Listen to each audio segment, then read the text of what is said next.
Hey class, how are you. I hope आप लोग काफ़ी अच्छे होंगे। आज हम पढ़ेंगे आपके सिविक्स की बुक का चैप्टर नंबर 4। इसका टाइटल है की elements of a democratic government. यानी डेमोक्रेटिक गवर्नमेंट के क्या क्या की एलिमेंट्स होते हैं, क्या क्या इंपॉर्टेंट चीज़ें होती हैं, वो हम इस चैप्टर में पढ़ने वाले हैं। In this chapter you will read about some of the key elements that influence the working of democratic government. उन की एलिमेंट्स के बारे में हम पढ़ने वाले इस चैप्टर के अंदर जो डेमोक्रेटिक गवर्नमेंट के ऊपर इन्फ्लुएंस डालती हैं, यानी कि प्रभाव डालती हैं। These include peoples participation. क्या क्या इंक्लूड करते हैं इसके अंदर? पीपल्स पार्टिसिपेशन यानी कि लोगों की भागीदारी डेमोक्रेसी के अंदर। और द रिजोल्यूशन ऑफ कॉन्फ्लिक्ट, और अगर दो पक्षों में अगर कोई विवाद है, कोई झगड़ा है, तो उसको सॉल्व करना। एंड इक्वलिटी एंड जस्टिस, और सबको एक जैसा राइट देना और न्याय करना। ठीक है, तो आइए स्टार्ट करते हैं, देखते हैं। South Africa is a country that has people of several races. South Africa एक ऐसा देश है जहाँ पे सेवरल अलग अलग रेसेस के लोग रहते हैं। There are black people who belong to South Africa, whites who come there to settle, and Indians who came as labourers and traders. यानी जो ब्लैक पीपल हैं वो वहीं के हैं, साउथ अफ्रीका के रहने वाले हैं। जो वाइट पीपल्स हैं वो कहीं से आके साउथ अफ्रीका में बसे हुए हैं। और इंडियंस जो हैं वो एज अ लेबरर वहाँ पे गए थे, या ट्रेडर्स वहाँ पे जाके बसे हुए हैं। Maya Naidu, an 11-year-old South African girl living in the town of Johannesburg. South Africa के जोहानिसबर्ग में एक 11 साल की लड़की रहती है जिसका नाम है Maya Naidu. Was helping her mother clear up her old boxes, जो अपनी माँ की हेल्प कर रही है कोई बॉक्सेस को क्लियर करने में, साफ करने में। She found a scrap book full of pictures and newspaper articles. वो एक स्क्रैप बुक उसको मिल जाती है जिसमें बहुत सारे पिक्चर्स होते हैं और न्यूज़पेपर आर्टिकल्स होता है उसके अंदर। There were many pictures of a young school boy of around 15 years of age. और तकरीबन 15 साल की उम्र के बहुत सारे बच्चों की उसके अंदर पिक्चर्स होती है, फोटोज रहती हैं। When she asked her mother who the boy was, she was told that he was called Hector Peterson. जब वो लड़की, जो 11 साल की लड़की रहती है माया नायडू, अपनी मॉम से पूछती है, अपनी मदर से, कि ये लड़का कौन है, तो वो कहती हैं कि ये है हेक्टर पीटरसन। ठीक है, आगे देखते हैं। He had been shot by the police. Maya was shocked. Why? She asked. फिर उसकी मदर कहती हैं कि इनको, ये जो लड़का है, इसको गोली मार दी गई। ठीक है, माया वॉज शॉक्ड, और माया ये सुन के काफ़ी शॉक्ड हो जाती हैं। फिर पूछती है क्यों, why, she asked why. Okay, her mother explained that South Africa was earlier govern by apartheid law. उसकी मदर उसे बताती है कि साउथ अफ्रीका जो था पहले एपार्थाइड लॉज के द्वारा ही चलता था, रन करता था। अब ये एपार्थाइड लॉज क्या होते हैं? Apartheid means separation on the basis of race. Apartheid यानी कि यहाँ पे सेपरेशन होता था, वाइट्स अलग रहेंगे, ब्लैक्स अलग रहेंगे। ठीक है, south African people were divided into white and black. South Africa के लोगों को वाइट और ब्लैक में डिवाइड कर दिया गया था, और इंडियन एंड कलर्ड रेसेस में डिवाइड कर दिया गया था। अकॉर्डिंग टू द लॉ के अकॉर्डिंग जो वहाँ कानून था, these races were not allowed to mingle with each other, to live near each other, or even to use common facilities. वहाँ का लॉ ये था कि वो एक दूसरे से शादियाँ नहीं कर सकते थे, ना ही एक दूसरे के साथ रह सकते थे, ना ही कॉमन फैसिलिटीज़। वो ब्लैक एंड वाइट्स दोनों जो हैं वो कॉमन फैसिलिटीज़ नहीं यूज़ कर सकते थे। Maya could not believe her ears. Maya को इन बातों पे विश्वास ही नहीं हुआ। Maya's mother sounded angry when she spoke about life under apartheid. और जब माया की मॉम अपार्थाइड की स्टोरी बता रही थी, उसकी जो इंसिडेंट्स बता रही थी, वो काफ़ी ज़्यादा एंग्री हो गई थी ये सारी चीज़ें बताते हुए। She told Maya that in those days whites she told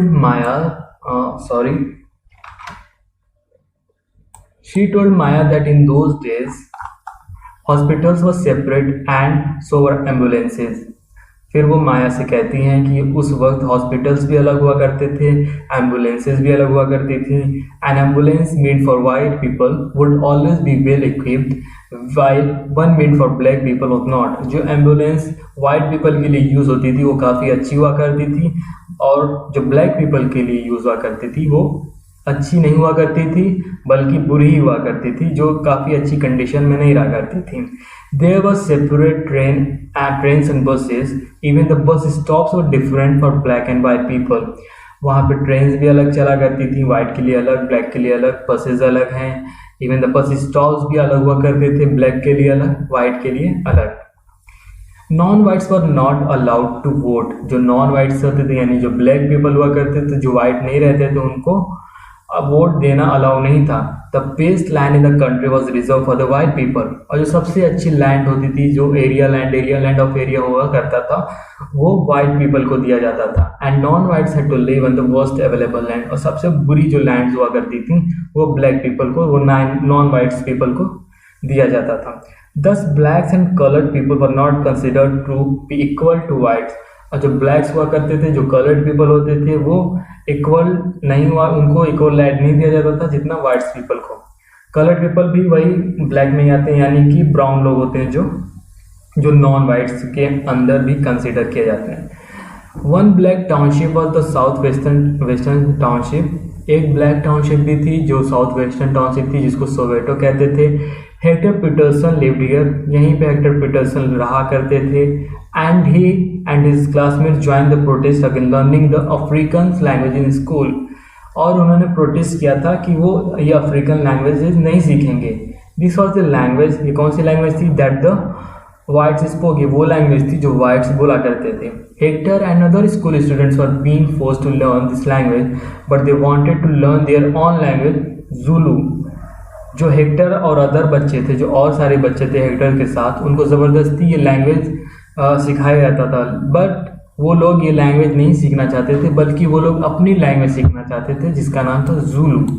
ठीक है। The South African police beat up the protesters mercilessly and shot at the crowd. जो साउथ अफ्रीकन पुलिस थी वहाँ की, वो बहुत ही बुरी तरीके से प्रोटेस्टर्स को मारती थी, और फिर वो गोलियां भी चलाई क्राउड पे, जिसके अंदर one of their bullets killed Hector. और एक बुलेट जो आके लग जाती है हेक्टर को, और उसकी डेथ हो जाती है। दिस वॉज ऑन 16 जून 1976। और ये कब होता है? ये 16 जून और 1976 के दिन उनकी डेथ हो जाती है। The African National Congress, a group of people who led the struggle against apartheid, and their most well-known leader Nelson Mandela fought the apartheid system for several years। जो अफ्रीकन नेशनल कांग्रेस थी, और जो group of people था जो struggle कर रहा था apartheid के अगेंस्ट, और जो उनके जाने माने लीडर थे, कौन थे? नेल्सन मंडेला, जो अपार्थाइड सिस्टम के अगेंस्ट लड़ रहे थे काफ़ी सालों से।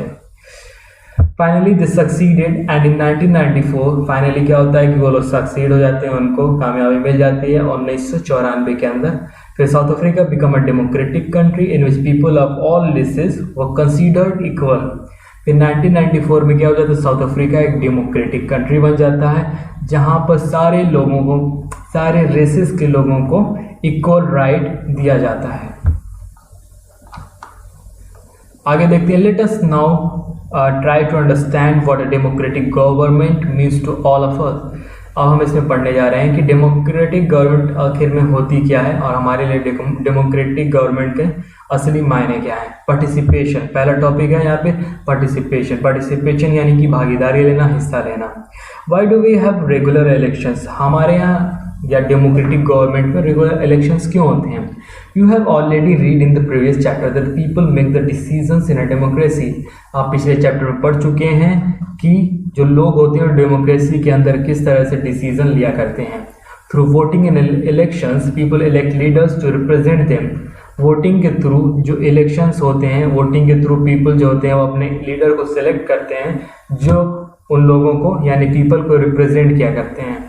These representative take decision on behalf of the people। और जो हम रिप्रेजेंटेटिव चुनते हैं वो behalf of the citizen पे वो अपना डिसीजन लिया करते हैं। In doing so it is assumed that they will keep in mind the voices and interests of the people। और जो रिप्रेजेंटेटिव जिन लीडर को हम लोगों ने चुना है, वो हमारी बातों को ध्यान में रखते हुए, हमारी वॉइसेस, हमारी आवाज़ों को ध्यान में रखते हुए, और लोग क्या चाहते हैं उसको ध्यान में रखते हुए वो अपना डिसीजन लिया करते हैं। ठीक है। All governments are elected for fix period. जितनी भी गवर्नमेंट्स होती हैं वो फिक्स पीरियड ऑफ टाइम के लिए इलेक्ट होती हैं, उनको चुना जाता है। In India this period is 5 years। India के अंदर ये जो पीरियड है वो 5 सालों की है। वंस इलेक्टेड, एक बार जब इलेक्ट हो जाती है government, the governments can stay in power only for that period. जितनी पीरियड ऑफ टाइम यहाँ पे बनाया गया उतनी पीरियड ऑफ टाइम तक वो गवर्नमेंट वहाँ पे पावर में रहेगी। If they want to continue to be in power then they have to be re-elected by the people. अगर उसको दोबारा पावर में आना है तो दोबारा से 5 सालों के बाद इलेक्शंस होंगे। फिर वहाँ पे अगर लोग पीपल वहाँ के सिटीजन्स अगर वहाँ के उनको इलेक्ट करते हैं, फिर से चुनते हैं, तो फिर से वो पार्क में आ जाएंगे। ठीक है, this is the moment when people can sense their power in democracy. और जो ये वोटिंग का मोमेंट होता है, जब लोग वोट देने जाते हैं तो वो अपनी पावर को फील कर सकते हैं डेमोक्रेसी के अंदर कि वो उनकी इतनी पावर है कि वो एक लीडर को मिलकर, सिंगल हैंडेडली नहीं, मिलकर वो एक लीडर को चुन सकते हैं, अपने एक रिप्रेजेंटेटिव को चुन सकते हैं जो हमारे बिहाफ पे डिसीजन लेगा। In this way the power of the government gets limited by regular elections. और जो ये रेगुलर इंटरवल पे यानी कि 5 सालों पे जो फिक्स पीरियड ऑफ टाइम पे जो इलेक्शंस होते हैं, इससे क्या होता है कि जो गवर्नमेंट होती है उसकी जो पावर होती है वो थोड़ी लिमिटेड हो जाती है। अगर वो लिमिटेड नहीं होगी तो समझ लीजिए डिक्टेटरशिप आ जाएगी। जब कोई इलेक्शन ही नहीं होगा, सिर्फ एक ही लीडर रहेगा, तो फिर वहाँ डेमोक्रेसी रहेगी ही नहीं। फिर आगे देखते हैं क्या होता है। अदर वेज ऑफ पार्टिसिपेटिंग, और क्या तरीके हैं। Elections are usually held once in 5 years। अक्सर क्या होता है कि जो इलेक्शंस होते हैं वो 5 सालों में एक बार आयोजित किए जाते हैं, रखे जाते हैं। Besides voting there are other ways of participating in the process of government. Voting के अलावा भी और क्या तरीके हैं और क्या प्रोसेस हैं गवर्नमेंट के इस डेमोक्रेसी के अंदर पार्टिसिपेट करने के लिए। People participate by taking an interest in the working of the government. People जो लोग हैं, सिटीजन हैं, वो गवर्नमेंट जो काम कर रही है उसके अंदर वो पार्टिसिपेट कर सकते हैं, हिस्सा ले सकते हैं डेमोक्रेसी का एक पार्ट बनने के लिए और उसमें पार्टिसिपेट करने के लिए। और दूसरा क्या तरीका है, क्रिटिसाइजिंग इट व्हेन रिक्वायर्ड। और हम गवर्नमेंट को क्रिटिसाइज कर सकते हैं अगर वो काम सही नहीं कर रही है, अगर हम उसको रिप्रेजेंटेटिव बनाए हैं, वो डिसीजन या कोई भी ऐसा काम है जो नहीं होना चाहिए, अगर वो कर रही है तो हम उसको जब नीड हो, जब सही में ज़रूरत हो तो हम उसे क्रिटिसाइज कर सकते हैं। इन अगस्त 2005 के अगस्त में क्या होता है, when a particular government increase the money people had to pay for electricity. जब इलेक्ट्रिसिटी के लिए प्राइजेस बढ़ा दिए गए थे तो people express the disapproval very sharply. जो लोग थे, जो सिटीजन थे, वो अपने डिसअप्रूवल, अपनी नाराजगी को जाहिर किया काफ़ी कटाक्ष करते हुए, काफ़ी तीखी आवाज़ में। दे टुक आउट रैलीज, उन्होंने रैलीज निकाली। And also organise the signature campaign, उन्होंने कैंपेन किया। The government try to explain and defend its decision. Government अपनी तरफ से वो कोशिश कर रही थी कि अपने डिसीजन को बचा ले, but finally listen to the people's opinion and withdraw the increase. फिर आखिरकार क्या होता है कि जो गवर्नमेंट होती है वो पीपल, लोगों की, सिटीजन की बात सुन लेती है, अपनी जो उसने प्राइजेस हाई किए थे, बढ़ाए थे, उसको वापस ले लेती है। The government had to change its decision because it is responsible to the people. Government ने उस डिसीजन को वापस इसलिए लिया क्योंकि वो पीपल के यानी अपने सिटीजन के लिए वो रिस्पॉन्सिबल है, वो जिम्मेदार है अपने काम के लिए, क्योंकि हम उसको रिप्रेजेंटेटिव बनाए हैं उसको डिसीजन लेने के लिए, तो उसको कहीं ना कहीं हमारी बातों को ध्यान में रखते हुए सारी चीज़ें करनी चाहिए।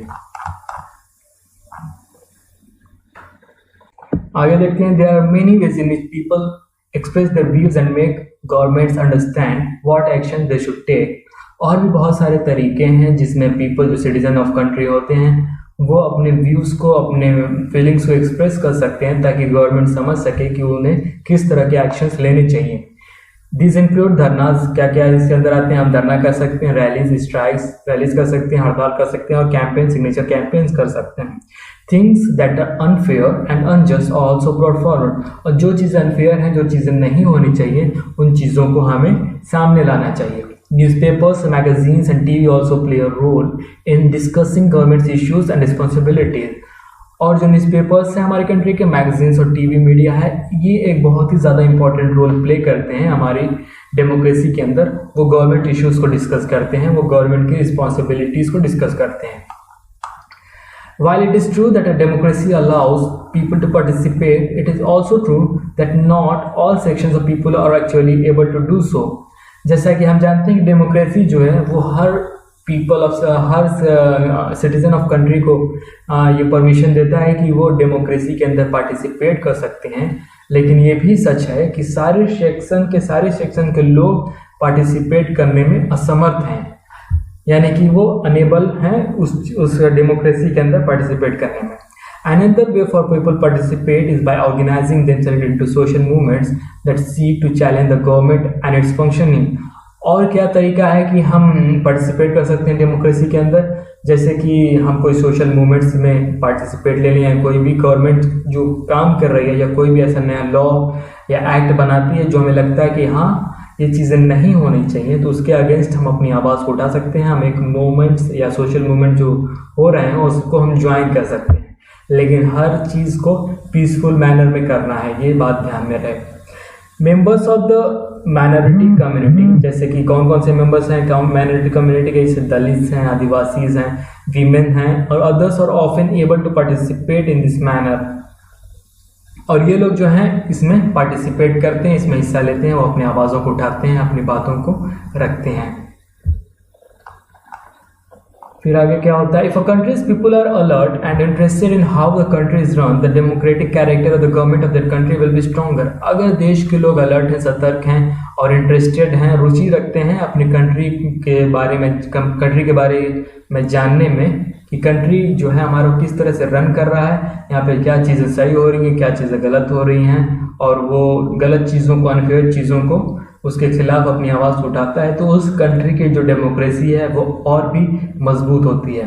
सो the next time we see a rally winding through the streets of our cities and towns और villages, we should pause to find out what the rally is about. तो अगली बार जब हम कभी कोई भी रैली देखेंगे अपनी गली में, गांव में, कहीं रोड वगैरह पे, तो हम ये थोड़ी देर रुकेंगे और फाइंड आउट करेंगे कि ये रैली किस बारे में है, और ये देखेंगे who is participating in it, इसके अंदर कौन लोग पार्टिसिपेट कर रहे हैं, and what they are protesting about, और वो किन चीज़ों के बारे में अपनी आवाज़ को उठा रहे हैं, प्रोटेस्ट कर रहे हैं।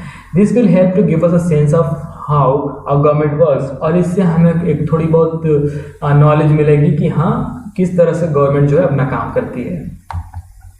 अगला है topic need to resolve conflict, यानी कि जो भी झगड़े हैं, जो भी दो पक्षों में कोई भी परेशानी या कोई भी विवाद चल रहा है, तो उसको किस तरह से सॉल्व करना है, किस तरह से उसको ख़त्म करना है।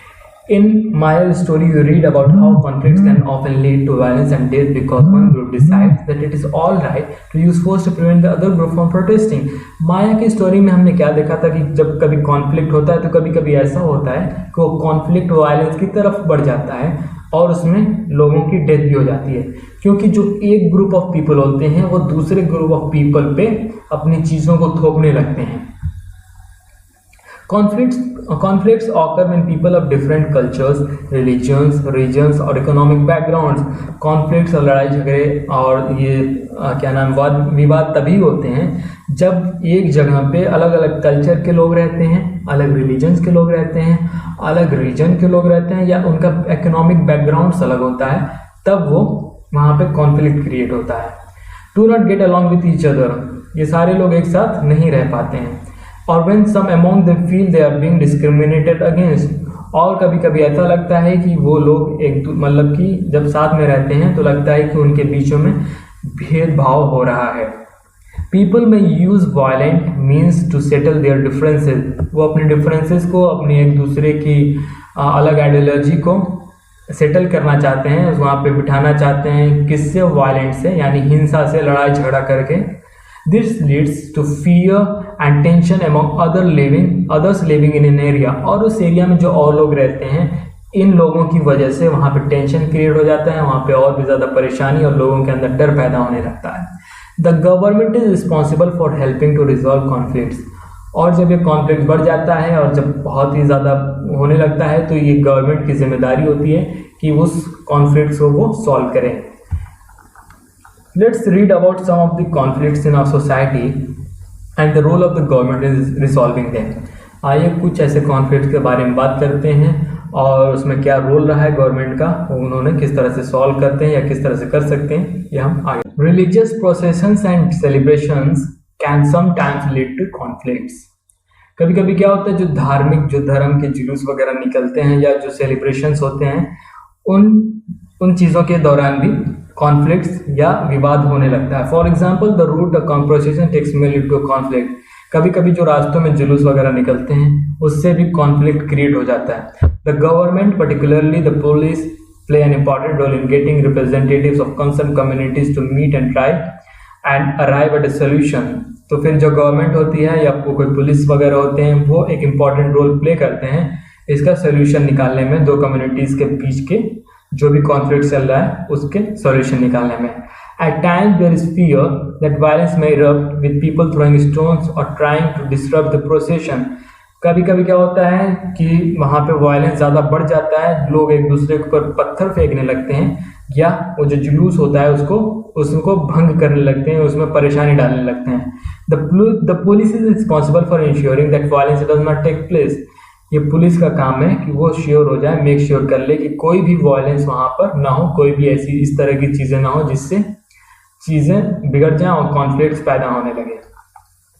Rivers too can become a source of conflicts. अभी क्या रिलीजन के बारे में बात हो रही थी कि रिलीजन की वजह से भी कॉन्फ्लिक्ट्स होते हैं, और रिवर के बारे में भी बात होगी कि रिवर से भी किस तरह से कॉन्फ्लिक्ट क्रिएट हो जाता है. Rivers too can become a source of conflict between states. कभी कभी नदियाँ भी जो होती हैं वो दो स्टेट्स के बीच में कॉन्फ्लिक्ट क्रिएट कर देती हैं. रिवर में बिगिन इन वन स्टेट. अगर कोई एक रिवर है वो एक स्टेट से आ रही है, फ्लो थ्रू जो बहती हुई जाती है दूसरे स्टेट, फिर जाती है तीसरे state. The sharing of river water between different state that the river goes through is becoming an issue of conflict.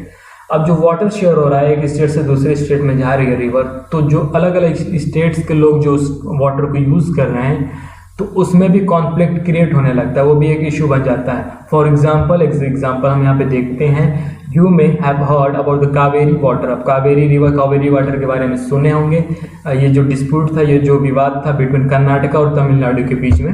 The water stored in Krishna Raj Sagar dam in Karnataka. Karnataka के अंदर ये कृष्णा सागर डैम कृष्णा सागर नाम का डैम है जहाँ पे ये वाटर स्टोर होता है, और ये इरिगेशन के लिए यानी खेती वगैरह के लिए, सिंचाई वगैरह के लिए यूज़ होता है कई सारे डिस्ट्रिक्ट्स में.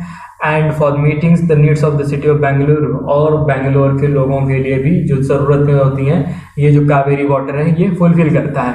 The water stored in Mettur dam. जो मीटर डैम जो तमिलनाडु के अंदर है वहाँ पे ये वाटर स्टोर किया जाता है, और वहाँ पे भी क्रॉप्स को, अनाज को उगाने में हेल्प करता है उस स्टेट के अंदर. और conflict arises because both dams are on the same river. और ये कॉन्फ्लिक्ट इसलिए क्रिएट हुआ कि एक ही रिवर पे दो डैम बनाए गए. The down stream dam in Tamil Nadu can only be filled up if water is release from the up stream one located in Karnataka. अगर कर्नाटका के डैम से रिलीज किया जाएगा तभी वो वाटर जो है तमिलनाडु के डैम में जाके फिल होगा, अदरवाइज वो वहाँ तक पानी नहीं पहुँचेगा. इसीलिए क्या होता है कि both states can't get as much water as the need for people in their states.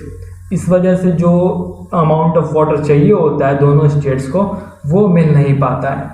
इसकी वजह से कॉन्फ्लिक्ट क्रिएट होता है, विवाद होने लगता है दोनों स्टेट्स के अंदर. The central government has to step in. फिर क्या होता है, सेंट्रल गवर्नमेंट इस विवाद के अंदर अपना कदम बढ़ाती है, अपने आप को इन्वॉल्व करती है and see that fair distribution is work out of for both state. और वो कोई रास्ता निकालती है कि दोनों स्टेट्स को फ़ायदा हो और वो एक सोल्यूशन पे पहुँचते हैं. फिर क्या होता है, नेक्स्ट टॉपिक है इक्वलिटी एंड जस्टिस. इक्वलिटी का मतलब जानते ही हैं, यहाँ पे सबको एक नज़र से देखा जाता है, सबको इक्वल राइट्स दिया जाता है. और जस्टिस यानी जहाँ पर सबको न्याय मिलता हो, और डेमोक्रेसी के अंदर ऐसा होता है कि जहाँ पे सबको इक्वल राइट्स दिए जाते हैं, सबको एक समान नज़र से देखा जाता है और वहाँ पर जस्टिस दिया जाता है. ना वहाँ पे किसी रिच को या पुअर को वहाँ पे डिस्क्रिमिनेशन नहीं होता है, ना ही किसी on the basis of race पे डिस्क्रिमिनेशन होता है, ना ही on the basis of religion. One of the key ideas of democratic government is its commitment to equality and justice. जो डेमोक्रेटिक गवर्नमेंट का की आइडिया है, जो एक बहुत ही ज़्यादा इंपॉर्टेंट पार्ट है, वो है इक्वलिटी एंड जस्टिस. अगर इक्वलिटी और जस्टिस को ही निकाल दिया जाए डेमोक्रेसी के अंदर से तो डेमोक्रेसी बहुत ही ज़्यादा कमज़ोर नज़र आने लगेगा. फिर कई मायनों में वहाँ पर डेमोक्रेसी के अंदर कुछ नहीं बचेगा. इक्वलिटी यहाँ पे जैसा कि दिया है, equality and justice are inseparable. Equality और जस्टिस को निकाला ही नहीं जा सकता है. The earlier practice of untouchability is now banned by law. पहले क्या होता था कि अनटचेबिलिटी होता था, यानी कि जो पिछड़ी जाति के लोग होते थे वो लोग किसी चीज़ को छू नहीं सकते थे, उनको अछूत माना जाता था. जो कि अब जो लॉ है, जो डेमोक्रेटिक कंट्री का लॉ है, हमारी भी जो कंट्री का लॉ है वो इस चीज़ों को बैन कर चुका है। This group of people were denied education, transport और medical facilities and even the chance to offer prayers. और ये जो अनटचेबल लोग थे, इन लोगों को ना एजुकेशन में पार्ट लेने दिया जाता था, ना ही ट्रांसपोर्ट में, ना मेडिकल फैसिलिटीज़ में, ना ही प्रेयर्स, ना ही पूजा पाठ में भी इनको पार्टिसिपेट लेने दिया जाता था। डॉक्टर अंबेडकर जो home you have read about earlier in this book, जिनके बारे में आपने अभी इस बुक के अर्लियर पार्ट्स में पढ़ा हुआ है, and many practices must not continue and justice can only be achieved when people are treated equally. और वो डॉक्टर भीमराव अम्बेडकर चाहते थे कि इन सब तरह की चीज़ें नहीं होनी चाहिए, सबको इक्वल ट्रीटमेंट, सबको इक्वल राइट दिया जाना चाहिए, तभी कहीं ना कहीं जस्टिस होगा और ये डेमोक्रेटिक का एक बहुत ही इम्पॉर्टेंट और की एलिमेंट्स बनेंगे। आगे क्या है, the government also recognise this and makes special provisions for groups within society that are unequal. Government ने भी इसमें बहुत ही ज़्यादा अपना एक इंपॉर्टेंट रोल प्ले किया है, इन सारी अनइक्वलिटी को ख़त्म किया सोसाइटी के अंदर से। For instance in our society there is a general tendency to value and care for the boy child more than the girl child. पहले क्या हुआ करता था, हमारी सोसाइटी के अंदर जो आम भावना थी, आम धारणा थी कि वो लोग जो होते थे, यानी कि वो बॉय चाइल्ड को, यानी कि लड़के को ज़्यादा इम्पोर्टेंस दिया करते थे रादर देन गर्ल। लड़कियों के बजाय वो लड़कों को ज़्यादा इम्पोर्टेंस दिया करते थे। This means that society does not value the girl and the boy child equally and this is unjust। और इसका मतलब ये था कि जो गर्ल और बॉय हैं उनको इक्वल ट्रीटमेंट नहीं दिया जा रहा है, कहीं ना कहीं गर्ल को दबाया जा रहा था, उनको एम्पावर नहीं किया जा रहा था, और जो कि अनजस्ट, यानी कि ये जस्टिफाई नहीं कर रहा था चीज़ों को, ना ही ये डेमोक्रेसी का एक बहुत ही की एलिमेंट था। क्योंकि हमारी जो डेमोक्रेसी है, जो डेमोक्रेटिक गवर्नमेंट है, वो इक्वल राइट्स प्रोवाइड करती है, वो चाहे on the basis of race हो, on the basis of religion हो, on the basis of gender हो, किसी के भी ऊपर। In this context the government steps in to promote justice by providing special provisions that can enable girls to overcome the injustice that they are subjected to. इसी के उपलक्ष्य में, इसी के अंदर जो गवर्नमेंट ने कदम उठाया और जस्टिस को सामने लाए, और उन्होंने एक प्रोविज़न बनाया, एक कानून बनाया, जिसमें कि जो लड़कियां हैं, जो गर्ल्स हैं, उनको सामने लाया जा सके और उनकी इनजस्टिस जो उनके साथ हो रही है उसको ख़त्म किया जा सके। Thus it is possible that fees for girls might be waived or lowered in government schools or colleges। और ये पॉसिबल हो सकता है, और ये पॉसिबल है कि जो गर्ल्स के लिए फ़ीस हैं उनको कम कर दिया गया हो या ख़त्म कर दिया गया हो गवर्नमेंट स्कूल्स के अंदर और कॉलेजेस के अंदर। तो इसके अंदर हम इस चैप्टर के अंदर हमने क्या क्या सीखा, इक्वलिटी एंड जस्टिस जो डेमोक्रेसी का एक की एलिमेंट है, और क्या हमने सीखा, और था आपका टॉपिक नीड टू रिजॉल्व, जहाँ पे कॉन्फ्लिक्ट को रिजॉल्व किया जाता है, और क्या टॉपिक था, और था जहाँ पर हम पार्टिसिपेट करते हैं डेमोक्रेसी के अंदर, रैलीज करके, स्ट्राइक्स करके, और कहीं ना कहीं जो गवर्नमेंट वर्क कर रही है उसमें भी हम गवर्नमेंट की हेल्प करके डेमोक्रेसी के अंदर पार्टिसिपेट कर सकते हैं। तो आई होप आपको चीज़ें समझ में आ गई होंगी। आपको कोई भी डाउट हो, कोई भी चीज़ें अगर लग रहा है कि कोई भी टॉपिक क्लियर नहीं हुआ, तब ज़रूर मुझे कमेंट बॉक्स में पूछें, टेक्स्ट करें। तब तक के लिए thank you so much, signing off.